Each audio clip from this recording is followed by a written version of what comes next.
بسم اللہ الرحمن الرحیم۔ عید کے دن حضرت فاطمہ مٹھائی بنانے میں مصروف تھی۔ صبح ہی سارے کام پورے کرنے تھے۔ دوسری طرف حسن اور حسین اپنا کھیل چھوڑ کر اپنی ماں کے پاس آئے اور کہا، امی آج آپ کو یاد ہے آج عید کا دن ہے؟ امی باہر آ کر دیکھیں تو صحیح، محلے کے سب لڑکے اور لڑکیاں نئے کپڑے پہن کر کتنے خوش ہو رہے ہیں اور ہم نے ابھی تک نئے کپڑے بھی نہیں پہنے، کیا ہم آج عید نہیں منائیں گے؟ تھوڑی دیر بعد پھر کہا، امی جلدی سے ہمیں نئے کپڑے پہنا دو، ہم ان کے ساتھ کھیلنے عیدگاہ جانا چاہتے ہیں۔ جب ابا جان آئیں گے تو انہیں ہمارے ساتھ بھیج دینا، ہم ان کے ساتھ واپس لوٹ آئیں گے۔ اماں نے اپنے بچوں کو پیار کیا اور ماتھا چوما اور بولی، ابھی عیدگاہ جانے میں کافی وقت ہے بیٹا، تم لوگ باہر جا کے گھومو پھرو، پھر تمہیں نئے کپڑے پہنا دوں گی۔ ہو سکتا ہے کہ تمہارے ابا جان بھی آ جائیں اور شاید تمہارے لیے نئے کپڑے بھی لے آئیں، تب میں تجھے نئے کپڑے پہنا دوں گی۔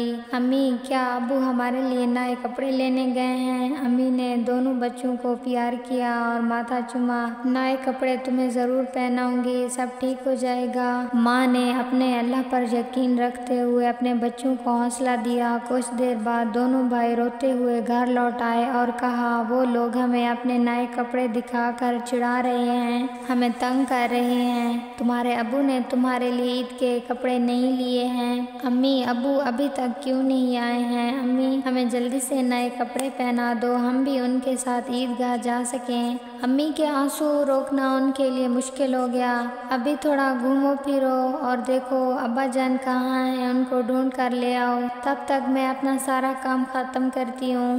امی نے اپنے دل کو مضبوط کرتے ہوئے بچوں کو تسلی دی۔ ان کی آواز میں چھپا درد بچے سمجھ نہیں سکے۔ بڑے بھائی نے کہا، ابو جان کہاں رہ گئے ہیں؟ دونوں بھائی اپنے ابو کو ڈھونڈنے نکلے۔ میں اپنے بچوں کو کیسے بتاؤں کہ ہمارے پاس نئے کپڑے پہننے کے لیے نہیں ہیں؟ حضرت فاطمہ نے اللہ سے دعا کی، اے اللہ تیرے علاوہ میرا کوئی سہارا نہیں ہے، لیکن میں نئے کپڑے کہاں سے لاؤں؟ یہ بوجھ کیوں ڈال دیا اس کی ماں کے سر پر؟ تو سب کے حال جانتا ہے، میں اپنے بچوں کو کیسے سمجھاؤں؟ یا اللہ تو رحم فرما۔ اور جھوٹ بولنا بھی گناہ ہے، یہ جانتے ہوئے بھی میں اپنے بچوں کو جھوٹا دلاسا اور جھوٹی امید دے کر بہلا رہی ہوں۔ چھوٹے بھائی نے آنکھیں ملاتے ہوئے اچانک پوچھ لیا، لیکن ہمارے نئے کپڑے کہاں ہیں؟ امی جلدی سے بولی، پہلے ایسا کرتے ہیں تم لوگ جا کر نہا لو، ابھی تک نہایا بھی نہیں ہے۔ بچے نہا کر باہر چلے گئے۔ ماں سجدے میں گر پڑی اور اللہ سے رو رو کر دعا مانگنے لگی، یا اللہ تو ہی ہمارا آسرا ہے،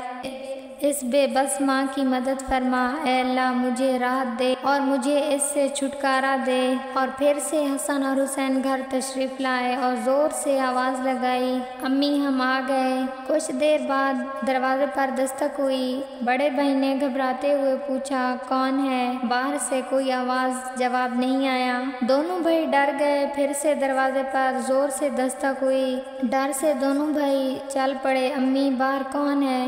امی کے پاس کوئی جواب نہیں تھا۔ ڈرتے ہوئے اور دونوں بھائی دروازے کے پاس گئے اور دور سے پوچھا، کون ہے دروازے پر؟ باہر سے آواز آئی، میں درزی ہوں، دروازہ کھولو۔ دونوں بھائی حیران رہ گئے، درزی آپ یہاں کیوں؟ پھر سے آواز آئی، ہاں میں درزی ہوں، دروازہ کھولو، میں تمہارے لیے نئے کپڑے لے کر آیا ہوں، انہیں لے لو۔ جیسے ہی یہ سنا دونوں بھائی نے جلدی سے دروازے کی کنڈی کھولی۔ سامنے ایک آدمی کھڑا تھا نئے کپڑے کی گٹھلی کے ساتھ۔ حسن اور حسین نے سارے کپڑے لے کر تیزی سے ماں کے پاس پہنچے۔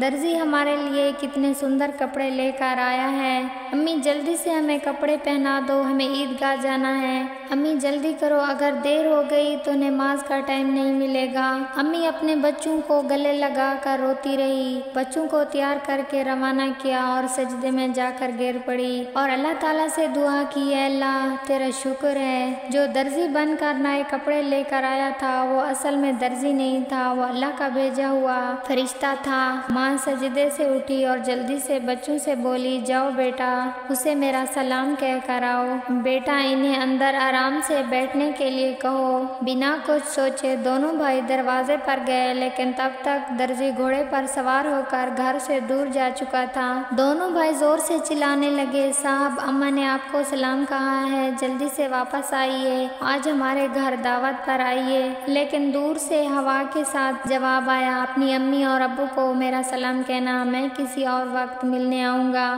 دونوں بھائی نے امی کو بتا دیا کہ درزی صاحب نے تمہیں اور ابو کو سلام کہا ہے۔ حسن اور حسین نے کہا، امی آؤ دیکھ لو کھڑکی سے درزی صاحب کتنے اچھے لگ رہے ہیں۔ امی نے جا کر کھڑکی سے دیکھا، وہ بہت خوبصورت لگ رہے تھے۔ اتنے میں دونوں بھائی زور سے چلائے، امی دیکھو ابو جان آ رہے ہیں دور سے۔ ماں اپنے بچوں کو کمرے میں لے گئی اور انہیں نئے کپڑے پہنانے لگی۔ ان کی آنکھوں میں آنسو آ رہے تھے۔ حسن اور حسین نے پوچھا، امی آپ کیوں رو رہی ہیں؟ ماں نے اپنے بچوں کو پیار کیا، سینے سے لگایا اور کہا، بیٹا میں کیوں رو رہی ہوں یہ تم نہیں سمجھو گے، تمہاری عمر اتنی نہیں ہوئی ہے، لیکن آج یہ بات یاد رکھنا، ایک پل کے لیے اللہ کو نہ بھلانا، اللہ کو ہمیشہ یاد رکھنا۔ جو اللہ کو یاد کرتا ہے وہ کبھی مصیبت میں نہیں پڑتا۔ ماں نے اپنے بچوں کو تیار کیا۔ باہر سے آواز آئی، السلام علیکم فاطمہ زہرا۔ اندر سے حضرت فاطمہ رضی اللہ تعالیٰ عنہ نے جواب دیا، وعلیکم السلام یا علی کریم۔ امام حسن اور حسین خوش ہو گئے، ابا جان آ گئے۔ حضرت علی دونوں بیٹوں کو دیکھ کر حیران رہ گئے، یہ اتنے سندر کپڑے کہاں سے آئے ہیں؟ حضرت فاطمہ رضی اللہ تعالیٰ عنہ نے حضرت علی کو ساری کہانی سنائی۔ حضرت علی یہ سن کر سجدے میں گر گئے اور دعا میں کہنے لگے، اے اللہ تیرا شکر ہے، تو رحمان ہے، تو عظیم ہے۔ حضرت فاطمہ رضی اللہ تعالیٰ عنہ سے پوچھا، جو درزی بن کر بچوں کے لیے کپڑے لایا تھا تم نے اس کو پہچانا؟ حضرت فاطمہ رضی اللہ تعالیٰ عنہ نے کہا، اتنا یقین ہے کہ وہ اللہ کا بھیجا ہوا کوئی فرشتہ تھا۔ حضرت علی نے کہا، وہ جبرائیل علیہ السلام تھے۔ سنتے ہی حضرت فاطمہ رضی اللہ تعالیٰ عنہ کی زبان سے نکلا، اللہ اکبر، یہ کہتے ہوئے سجدے میں گر گئی۔ اپنے ماں باپ کو دیکھ کر حسن اور حسین بھی سجدے میں گر گئے اور اللہ تعالیٰ سے دعا کی، اے اللہ تیرا شکر ہے، تو نے ہمیں سب کچھ عطا کیا۔ دوستو میری ویڈیو پسند آئی ہوگی، میری ویڈیو کو لائک اور چینل کو سبسکرائب کریں، شکریہ۔